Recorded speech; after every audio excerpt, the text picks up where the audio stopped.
Kinikilig kay Mark Heras? Nagbabalik sa drama ang 57th FAMAS Best Actress na si Heart Evangelista. Ito ay sa pamamagitan ng kanyang pinakabagong soap dito sa GMA, Ang Langit sa Piling Mo.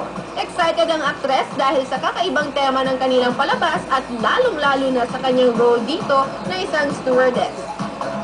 Well, feeling ko ito, naiiba siya sa lahat ng mga nagawa ko. Kasi, never pa ako yung stewardess. And then, ito is about traveling. So, maglilibot tayo sa buong Pilipinas. Bukod dyan, lalo pang ikinatuwa ni Heart ang casting ng bago niyang programang ito. Isa sa mga kinakikiligan ni Heart ay ang pagsasama nila sa unang pagkakataon ni Mark Heras. Siyempre, na-excite ako kasi like si Mark Heras, nung nasa kabilang station pa, fan ako ni Mark, tsaka ni Jenny. So, kinikilig ako sa kanila. Ngayon na makakatabal ko siya. Siyempre, nakakatawa din.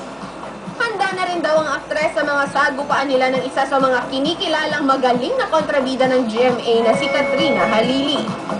Hinahanda ko ng sarili ko kasi mukhang makatotohanan ata ito. But she's very sweet in person. So, talagang everything's gonna be worked in and magkakaintindihan naman ni kita kami kung magkasakitan kami or anything like that. Sa kabilang banda, masaya ang love life ni Heart sa kanyang non-showbiz boyfriend. Ito raw ang nagbibigay inspirasyon sa kanya ngayon.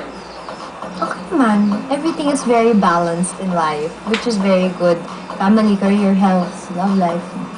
Nagbigay din ng pahayag ang aktres na napapabalitang bagong pag-ibig ng dati niyang kasintahan na si Jericho Rosales.